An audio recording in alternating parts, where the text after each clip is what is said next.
never been done before. We the people tell the government what to do. It doesn't tell us. We the people are the driver. The government is the car. And we decide where it should go and by what route to do. We the people are free.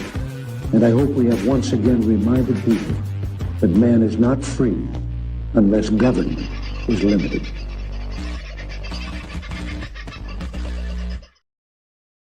Well, g'day, beautiful people. How the heavens are you? I hope you've had a lovely weekend. Did you party? Did you go out and do wild things on Mother's Day? I know some of you are mothers and some of you do like to party, so seems fair you'd put the two together. If that is the case, I hope you had a fabulous time. I went and saw my mum and I dug holes in her garden. Well, when I say holes, it was only 2 holes, but one of them was about 40 foot long. And, well, deep enough for her to plant some beautiful little yellow flowers in. Yes, she would do the planting. I have a black thumb, and my handling of anything green would not be tolerated because it's not likely to survive long once put in the ground. But we did have a lovely afternoon. So great to catch up. Sunflower, first in the building tonight. In the building, what am I talking about? Well, you know what I'm talking about. Lovely to have you, darling. I hope you and Rick are well and that your Mother's Day in particular went well. You are mum to a couple. Well, there's grandbaby. I don't know grandbabies, so you're a grandmum. And, well, like every wife, you're basically a mother to your husband, I guess. So nothing strange there. I hope you have a bloody great one. Hello, Ali. Yes, we do have a show. I know, can be a bit hit and miss on Mondays, but there you go. I figured after what happened with One Nation on Saturday, we'd better have a bit of a chat. Well, there's no real point in talking much further about it. And I've got some things I'm not sure if others have already said. I'd be surprised if they haven't, because they do tend to get out of these things a little more ahead of me, although they're being paid a lot more to be out there. Hello, Gomez. Hope you're doing all right. And Life the Universe kicks along. The lovely Lady Ryder is in the house. And who else do we have popping in? Harm, haven't seen you in for a while, buddy. I hope you're well. Send me a text. Let me know. I think you're south at the moment, aren't you? So I think I've got half an idea of where you're at. Tony.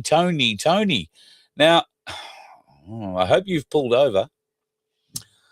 I rang Tony a little while ago, and he was a little way from home by then. He's on his way back after our cruise last week, and he turned up here Saturday to help me out with a few issues with the bus, those issues being headlights and a set of steps that aren't working. And unfortunately was unable to help me with the steps, although we did figure out where the problem lies, and that's nothing either of us can fix. And there is a headlight fix on the way. So Life, the Universe and everything went pretty well. He jumped in the car and headed south and hopes to be home tonight. So I'm hopeful, mate, you've just pulled over for a little while. Oh, you're driving. Oh, yes, well, hands texting free. I don't know how that goes, but lovely to have you in. Just be bloody safe. You're on the Hume Highway this time of night. Kangaroos, trucks, all sorts of wonderful things. Be good, mate. And hello, the lovely Debs. Hope you are well. Been a while since I've... Oh, no, actually, I do remember seeing you. It's me who's been a while since looking at the chat, I'll be honest. The wonderful What That, who is as full as a tick, I can tell you. He's gone to 2-for-1 steak night at the club.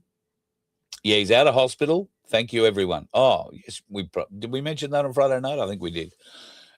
He got out of hospital Friday night. He's going to have his dressings changed tomorrow, which will be a good thing. But tonight he has proteined up. I think he's trying to eat enough cow to grow 2 more toes, just between you, me, and the goat-toes. But good luck to him, should that be the case. However, good luck to you, brother. And thanks for, well, just being you, because you're a bloody decent bloke. And shit happens to bloody decent people, unfortunately. You're not the only one, but you happen to be the most affected in the family currently. So I know all our thoughts and prayers are with your speedy recovery, and I know no more positive bloke out there at the moment. So it's great to have you part of what we're doing. Daniel, nice to have you in the house. Oh, look at that. Your favorite group of men and women. And part of the reason for that, Daniel, I know, is because all of us identify as one or the other. There are very few of us, I don't think, if any, that would identify as halfway in between or unsure completely. But that is just another story that we can theorize on another evening and let YouTube ban me on that for a different day. Hello, Gail. Gail, I hope you're well. The lovely Anne, who's not here, but we are waving at you tomorrow morning when you're going to watch the show. So I hope you have had a nice night, wherever the hell you're doing. Get Addy.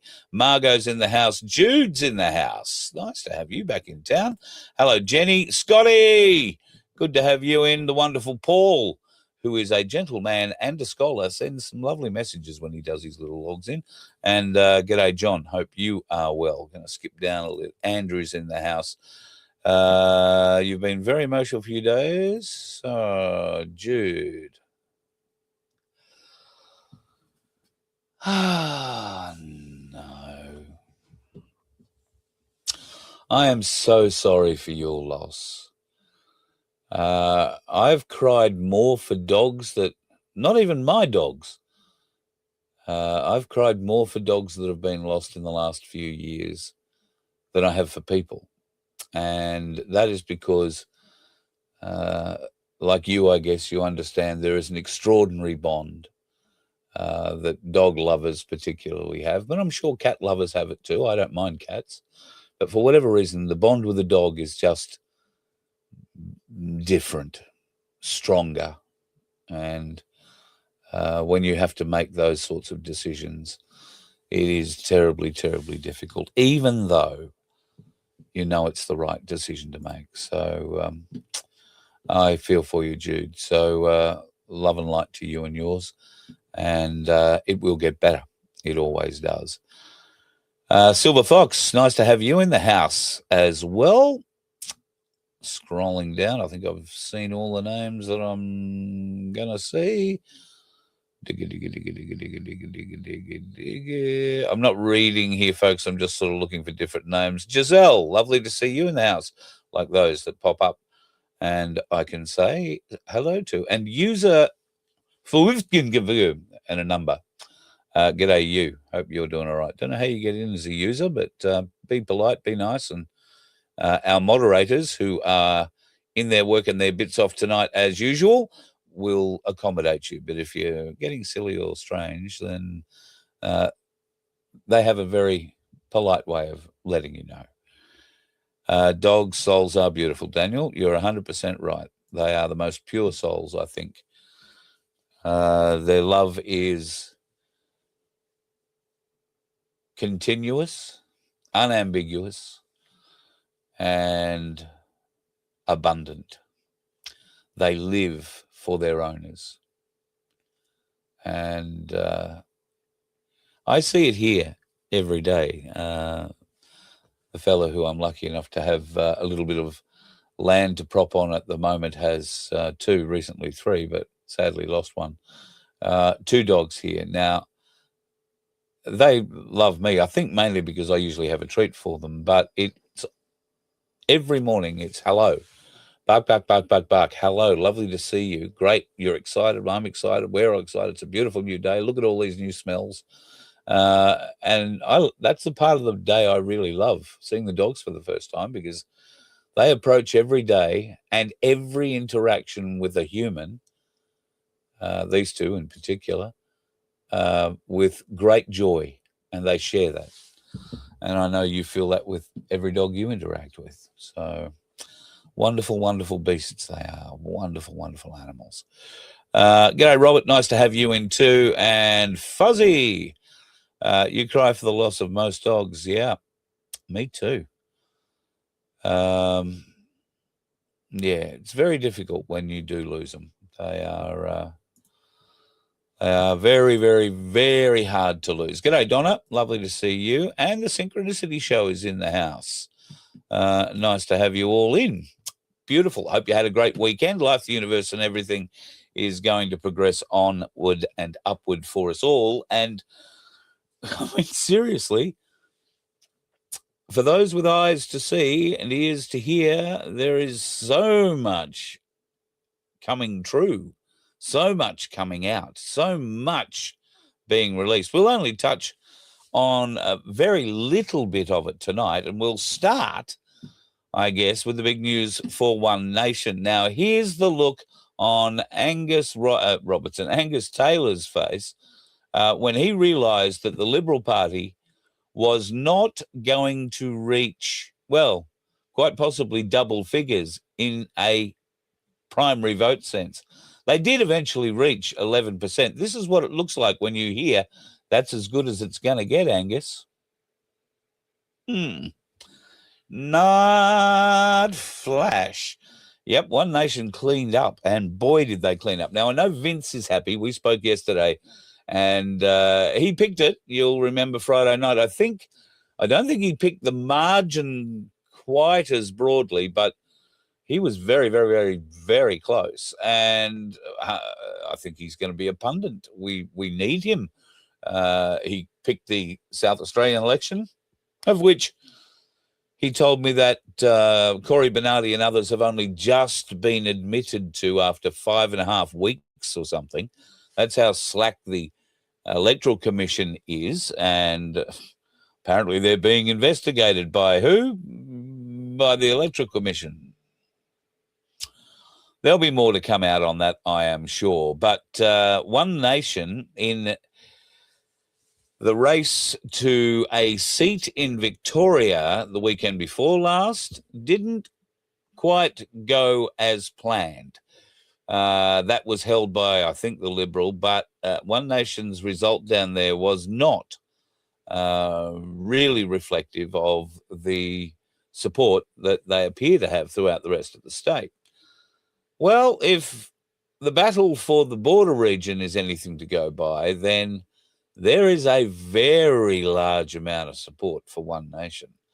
I'm unsure of the exact final figures, but One Nation candidate picked up 44, I think wound up down at about 41% of first preference votes.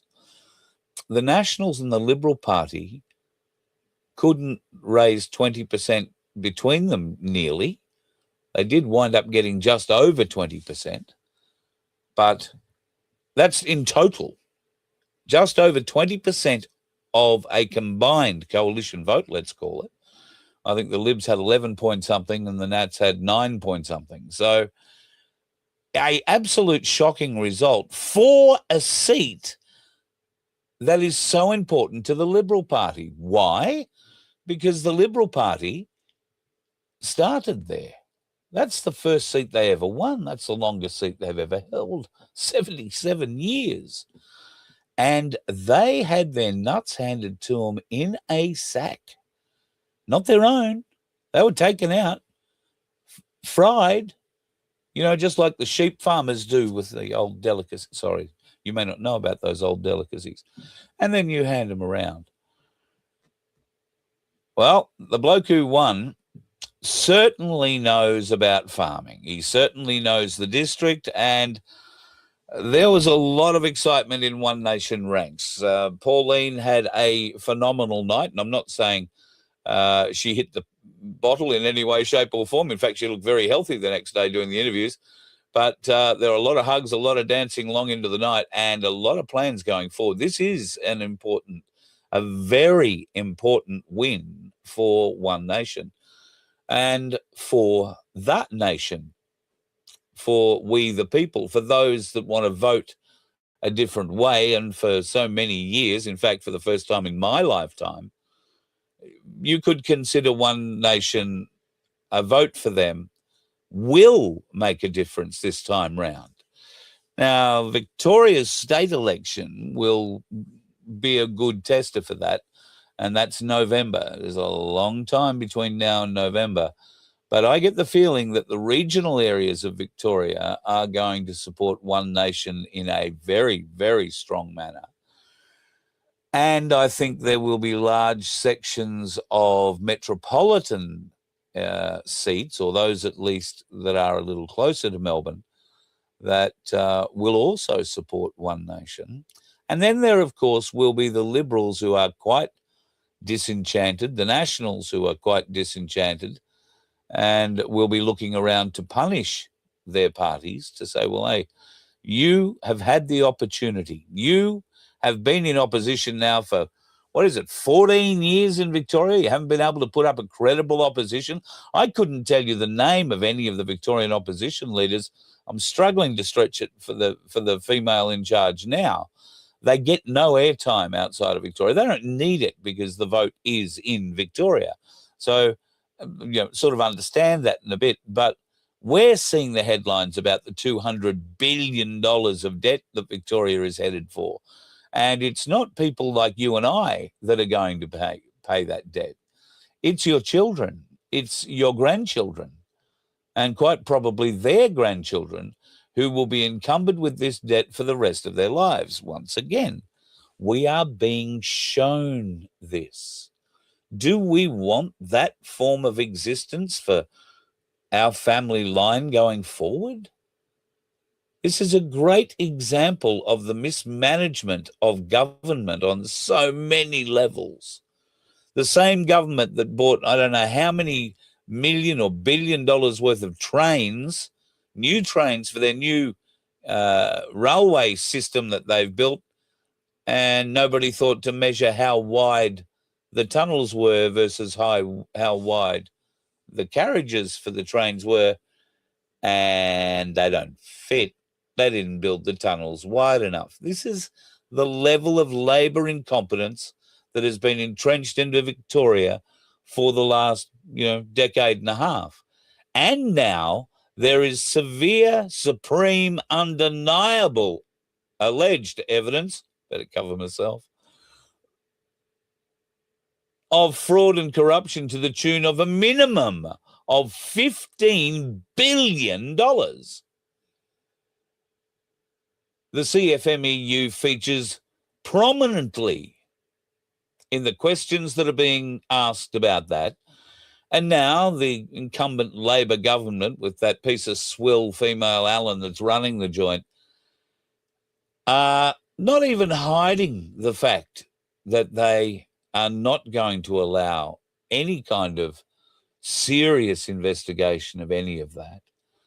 And you've got to hope that if and when the Liberal and or One Nation parties form a coalition, or maybe One Nation is strong enough to sweep to power in Victoria, my God, what would that be like?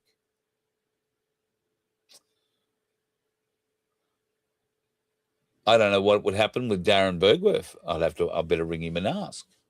If enough people voted for Pauline in Victoria, there could be a conniption. Why would there be a conniption? Well, even though it was a very, very exciting night, a very, very exciting night. In fact, an historic night for Australian politics all around the nation. I'm pretty sure that the bloke they elected would have had something prepared, one way or the other. Oh, yes, this has been a great night for us. We lost. Or this has been a wonderful night for us. We won. I wouldn't necessarily, if I were a betting man, and trust me, after the cruise last week, I am definitely not a betting man, I wouldn't have bet anything on this statement being the first thing out of his mouth. What are we doing tonight?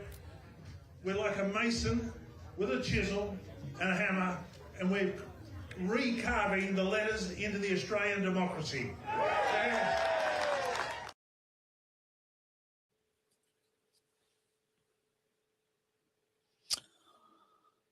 Ah, the memories. Sorry, coughed. So, remember what I've said, folks. The wave of change is a tsunami. There is no point throwing yourself against the tsunami, but there is a great deal of interest in riding that tsunami as far as you can and then seeing what happens when it pulls back. What does it leave? What does it expose? More particularly, because while tsunami is very damaging on the way in, it's what it exposes when it sucks all the shit back out that I find the most interesting. And That's just a very interesting statement to make as your first public statement, I would have thought. Maybe I'm wrong. Maybe I'm reading more into this than I would. But anyway, it's just how I feel about it. So One Nation have a lot of things to consider, and let's assume now that they actively need to plan for what will be a very, very likely significant opportunity to become, if not a coalition partner, then potentially even a leading partner in anything going forward for the next election that involves the conservative side of politics. Now, that might include the Liberal National Party. It might include the Liberal Democrats. It might include all manner of minor parties. It might include Clive coming into the fold. It might include Jared Rennick coming into the fold. And I am hearing talk that there is already National Party members and Liberal Party members who are considering, like rats off a sinking ship, deserting their parties and throwing themselves up for One Nation membership as an incumbent, like before the next election. That's how bad the rats believe the ships are sinking. Get off them fast. I think one of them from Western Australia and one from New South Wales were both in print in various ways and places over the weekend, saying, "Oh well, you gotta read the tea leaves." Well, that to me is reading the tea leaves to save your job, the job you don't deserve because of the shit job you've done of it in the cacistocracy you've been part of for God knows how many years. There's a lot of these backbenchers just tend to get the job and hold their hand up when they're meant to and take the little brown paper bag, the committee job, the little bonus, and move on. It's got to stop. We've had enough of it. Absolutely friggin' has to stop. And this, I think, is it's being exposed. Even those numbnuts who haven't been able to see what we have seen over the last 3, 4, 5, 6, 30 years for some, they're starting to wake up. I got asked a lot of questions. I didn't get put down by too many people on the cruise when they asked what I did. I said, "Do you really want to ask?"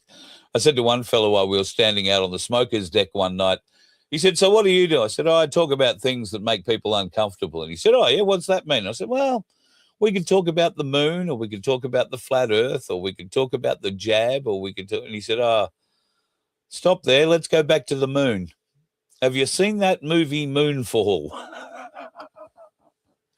The conversation went from there. Out came the Nikon P1000 camera, which I've discussed in other podcasts since, is not the camera you want to take onto the ship to test where the horizon is. It's the camera you want to leave on the land and watch the ship supposedly go over the curvature. Oh, yeah, that's very difficult to work it off the ship when you've got a lens that's, rather embarrassing. But beautiful camera all the same. And expect more moon pics when they are appropriate. I was only thinking the other day, I haven't done any moon pics in a long time. So we'll go back and see if anything's changed. Speaking of changes, I keep saying if you've got eyes to see and ears to hear, and particularly hear in this case, there is all sorts of changes that are happening to the woke around us, those woke influences that have for so long led our children astray and the dim-witted adults amongst us, if I'm honest. And Abby Chatfield would be one of them. Her boyfriend has been denied entry into the US after she called for people to hang on, I need to get that off to show you. The president. Apparently that's the thing. You've got to do that. So she was suggesting that more people should, the president, while her boyfriend, I don't know, has he declared that he's a boy? I'm not sure. He's her them friend or they friend. I don't know what the hell you call it. But anyway, it had gone to Canada and managed to get in there quite happily because, of course, you couldn't get too much more woke outside of Australia than Canada, but you got it. Anyway, managed to get in there, but US and Canadian Border Force stopped him and his entire entourage, which didn't include Abby Chatfield. Small mercies. So this was a few days back. He's got on a plane and is since back in Australia, preparing for his Australian tour, where no doubt he will wander around the country whining about, the indignity of not being allowed into America. Sorry, did I show that bloke again? Looks like you've got something jammed up your jacksie and it's not going terribly well, but there you go. Well, let's hope that if he's going to do a tour around Australia, he takes his electric vehicle, because you and me and everybody else is about to start funding electric vehicles. Their climate zealotry has been exposed in their extremely unfair electric vehicle charging station payment that is going to be hitting all households. Now, we will wait with bated breath what will come out in tomorrow night's budget. But I have nobody in the lock-in. Cass, I'm not sure whether or not Cass is even accepting internet where she is at the moment, but I'll leave a message. She's certainly our budget freak in the family and loves all these sorts of things, and I know she will be interested and will want to come on and explain whatever differences that the government is planning on making to trusts. There's rumours they're going to eradicate things like negative gearing, and this is going to have probably exactly the opposite effect as to what the government says it's going to have. And that's exactly in line with the satanic bunch of bastards who are sitting in Canberra, supposedly running the place. Inverting the truth. So bear in mind that that's anything they say, turn it upside down. It's not the truth. Absolutely the opposite is true. So this is going to be, if they get rid of negative gearing, it's going to be horrendous, not for the people who own the houses. It's going to be horrendous for the people who rent the houses, because negative gearing is one of the few ways that, really the only way, that mum and dad investors can buy a second home, an investment property, and have any hope of ever paying it off, being able to afford it. Because if they had to pay for all the costs up front out of their wage that they're funding their main mortgage out of, they'd be gone. At the moment, they get to claim everything, if you like, run it as a loss until such time as they pay it all out. Or it works as a loss until such time as they sell it and take some kind of capital gain out of it, which is also about to be struck in some form. So I'm not going to talk about it because I've never owned a house. So to me, you would be better placed speaking with somebody or talking to somebody or listening to somebody with much more experience. And I'll try and get Cass on later this week to discuss that and find out what you can and cannot do going forward, because there obviously is going to be some changes, and you may find that there are things you can do to protect yourself going forward. Although this Labor government have made so many promises not to do this, not to attack things like negative gearing, superannuation. There is a pile of taxes that they tried to put through when Bill Shorten was leader, and the Australian people rejected them quite flatly. That whole lot has just been repackaged and handed up to us this time round, and they're going to put them through whether you like it or not, because they had a mandate of 34 point whatever the pizzly little amount it was of the nation. Wow. These people are soul bent on destroying this nation, and I say soul bent for a reason. They're determined to try and take yours as well. So now every family is going to be charged a fee. Every taxpayer will be charged a fee. Every homeowner will be charged a fee that will go towards the EV grid, trying to make it useful. And that'll probably take 40 years to put together. I mean, this is just such abject stupidity.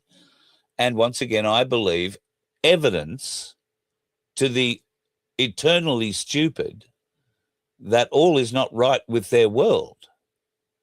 They need to start listening to more of their conspiracy theory friends, because they've been saying for years the Epstein files are not just the Epstein files. The Epstein files contain names of Australians. In fact, there might be evidence of 28 particular Australians in those Epstein files. Nobody believed us. But now, mainstream media is starting to report Australia's human trafficking crisis laid bare as expert warn of local Epstein-like networks. There's a reason they are Epstein-like, because they're run the same way. There weren't competing slavery, child trafficking networks.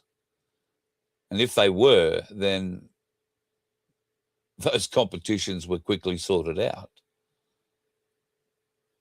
There was only one place to go if you wanted your adrenochrome. There was only one place to go if you wanted your consumable children. Thankfully, there's a belief that a lot of that is drying up as well. But in Australia, evidence is coming out that we have slavery, and it's not some black girl who's been brought over here from Africa and is sitting in some Indian slumlord's backyard doing his bidding. No, it's an Australian, a girl who came from the country, came to the city and got down on her luck. Took a job she thought she was going to be able to do, and that job turned into a whole heap of different things once they suckered you in. And she became a sex slave, unable to get out for a variety of reasons. Tells a truly moving, horrifying story. But it's not necessarily her story that I draw your attention to. It's the fact that it is being told in mainstream media. Even Ben Fordham is talking about things that 2 years ago he would never have spoken about. I know, because he spoke to me about them off the air and has never rung me again since. I hold hope that Ben Fordham, although there's history, I hope that Ben Fordham eventually gets around to the big sticking point of why the Governor-General signs the election writs as a witness. I'd like him to explain that to the Australian people and how that relates to our Constitution. But I'm not sure Ben is able to explain that, which is sadder than it looks. Speaking of looks, you know what a looks maxer is?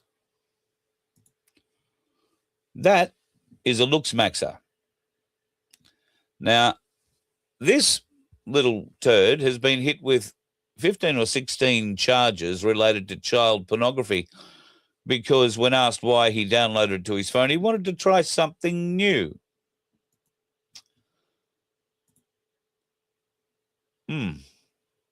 So he's been charged. He's got Australian mates.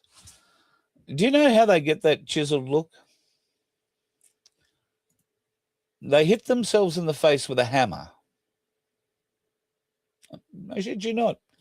That one in particularly tells you where the soft bony parts are that you can powder and shape and do whatever. I mean, all power to him. I'm just looking for something like a hammer I can use here and see if it'll work. But give me better ribs. But when you hit yourself in the hammer a fair bit, maybe the idea of downloading child pornography to your phone when you're 18 is not to be sneezed at. I mean, it's not. unexpected is what I'm thinking. Mental health being what it is, because if you're going to smack yourself in the face with a hammer, even if it has what appears to be quite startling results, I'm not sure. It's also starvation. I beg your pardon.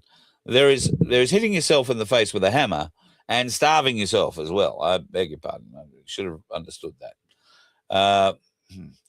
Anyway, if you find yourself with a child of about that age hiding a hammer in the bedroom at night, I'd quietly take that out. In fact, any heavy implement with a flat side to it, I'd probably cut that out and put it in a safe place and get them to a hospital as soon as you can, be my advice. Just between you, me, and the gatepost. Not saying anything bad. I'm going to say something bad now. Hanta Virus. So here comes the next plandemic, folks, and there is no doubt about it. This one will kill you, although exactly how it managed to get to where it is at the moment,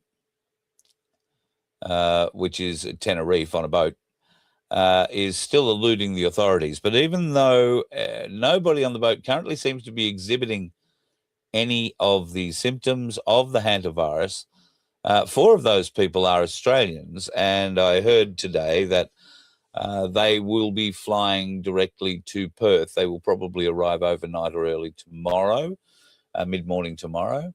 And from there are 4 people, 2 from Western Australia, 2 from Queensland. Might have been New South Wales, New South Wales and Queensland. At any rate, they're going to arrive in Perth, and then they're going to be allowed to fly to their homes, where they will have to quarantine. Wait for it. How many days do you think they've got to quarantine for? Once they've got off the boat where the virus was, in a rubber suit by the look of it, gone to an airport, got on a commercial flight, flown across the world from Tenerife, Spain, to Perth, Western Australia, and then jumped on another cylindrical air-conditioned sausage to fly to Sydney and or Brisbane, and then quarantine. How many days do you think they'll do that for? 40. 40 days. If, look, I'm not a smart man. I'm prepared to admit I've missed something here.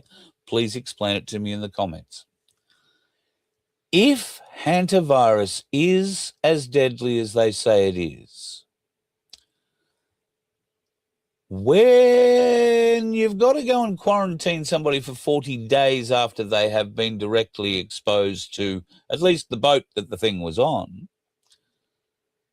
what happens to all the people that sat on the air-conditioned sausage that flew you from Spain to Perth, and all the people that sat on the plane with you from Perth to wherever the hell you wound up, the people that picked you up from the airport, and all the other people coming in from all over the world. I nearly said the other worlds.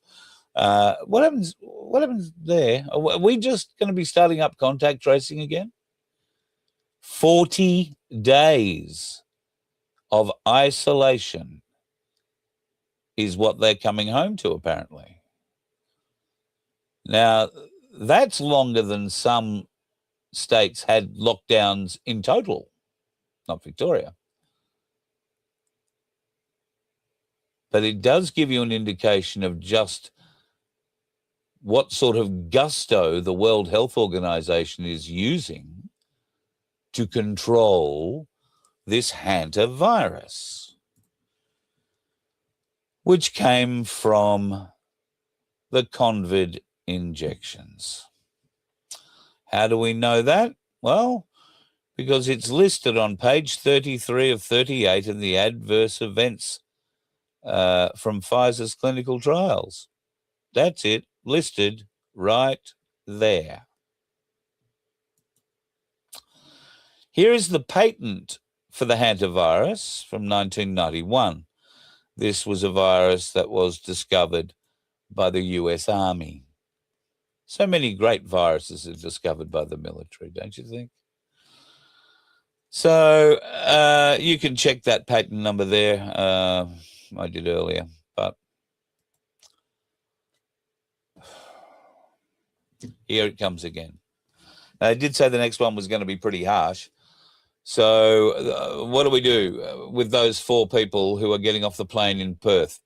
Should the Western Australian Premier, who's very good at taking the rights off people in Western Australia, continue using that skill and remove the rights of those 4 individuals who are arriving on an international flight to escape Western Australia and instead put them in isolation, I don't know, somewhere in the desert for the next 40 days, give them appropriate food and water and shelter and all that. But maybe this Hanta virus, like the COVID virus, can't last in temperatures above 24 degrees.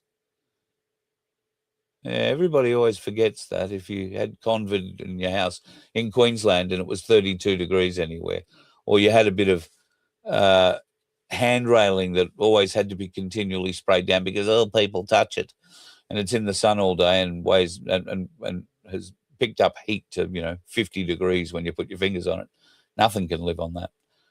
Well, maybe hantavirus can't live in the desert. So will the guy in Western Australia who's so good at taking people's rights off them assume that he can take the rights off those 4 people before allowing them to get on another germ-spreading jet and head to the East Coast, where there is a vastly larger population awaiting their arrival with open mouths and mucous membranes?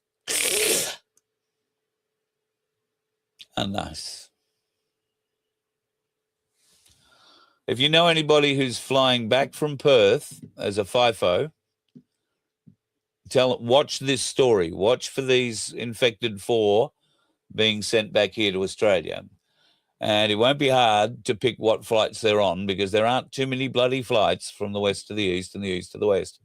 And at the moment, those flights are freaking expensive. So we might get lucky. The government might turn up with television cameras and escort those 4 people off the plane in rubber suits, isolation suits.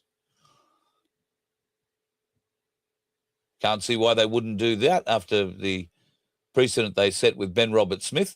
He wasn't carrying an infectious disease, although you wouldn't know that the way that Channel 9 talk about him, and the ABC for that matter. But even still, it'd be lovely to see the West Australian Police exercise their powers to do whatever the fuck they want and protect the rest of the country. Do we think that's going to happen? No. And once again, should that be a waking up moment for the normies who just go along thinking, you're all conspiracy theorists? There's nothing wrong with the jab. I've never been better. Except my veins are buggered and I can't hardly breathe much anymore, but never been better.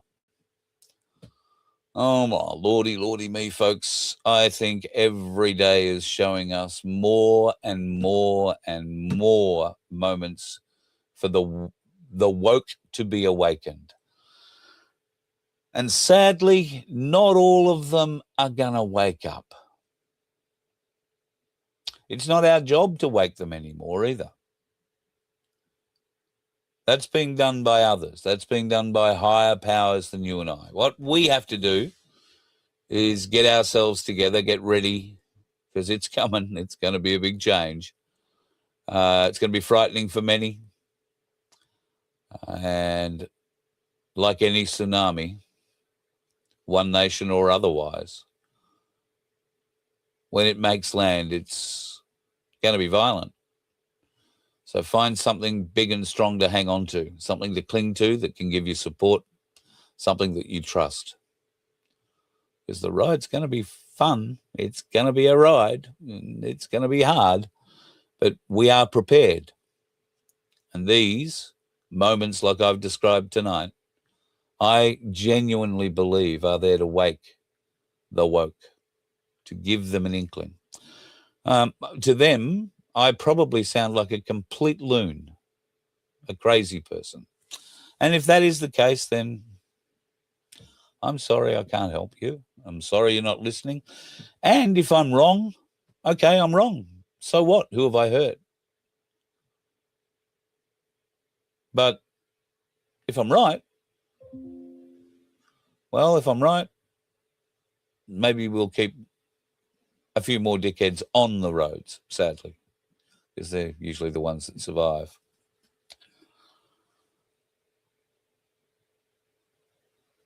I'm going to love you and leave you tonight. It is Monday. And I think the next, 48 hours, I think you're going to find some very interesting things happening in the Iran-Israel sector of the Gulf War. Donald Trump and Xi Jinping will be having meetings, if they're not already having them, about China's involvement going forward. China has a great desire to get its hands on a lot of the oil that it currently seems to be leaking out of Karg Island into the Gulf. When I say leaking, it appears to be doing just that. They can't turn off these wells. It all goes to that place. When everything's full, they need ships to offload to, and the ships aren't being allowed in or out. So China has a lot of ships that can go in there straight away, the Dark Fleet. What is Donald Trump trying to negotiate with them? Well, it'd be good to save the environment and all that. Trump would look good doing that because he's going to look very bad for cutting it off. Will the Iranians listen? The leader today has apparently issued a new set of demands that, if America chooses to follow, then the war is over, life is good. But these have come from a leader that nobody's seen since the first bombs went off back in February. And he may or may not still have all his limbs, much less all his faculties. So believe what you will out of that. Whoever is sending that message, though, is sending a message to the Americans at the negotiating table that nothing's changing. America is being held to account right alongside of Israel. Israel, of course, Benjamin Netanyahu over the weekend spoke with, I think it was American 60 Minutes or somewhere along that line, and he is following his usual line. The war isn't over. The war's not over until we say it's over. And the war could take another 40 or 50 years. Just ask the people of Palestine. So, I'm sorry, I was probably paraphrasing. He didn't say anything like that at all, but that's about all I heard about it. Goes to show that not all the dickheads are on the roads, folks. Sadly, some megalomaniac kind of dickheads are actually running nations and are in control of militaries around this world. And we're about to put one nation, potentially, in charge of one of those militaries. So tonight, I want you to think about what happens if one nation are to be a force in either a coalition or in a form of leadership. They're going to need to win 76 seats in their own right in the lower house for that to happen. Could that happen now that we've seen the strength of what's happened in Albury and what could well happen in Victoria at the end of the year? That now makes that Victorian election extremely important. I'm unsure whether or not there is another state election between Victoria and the federal election down the track. But if one nation were able to secure Victoria in a landslide, then great. But one nation federally needs to start looking at a succession plan much earlier than maybe they were thinking about. Have a think about that. Pauline's in her 70s. Malcolm Roberts is in his 70s. Who is the next wave, and why aren't we seeing them turning up in Pauline's cartoons yet? Please explain.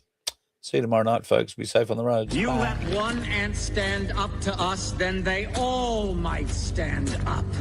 Those puny little ants outnumber us 100 to 1. And if they ever figure that out, there goes our way of life. It's not about food. It's about keeping those ants in line. That's why we're going back. Does anybody else want to stay? Let's rock!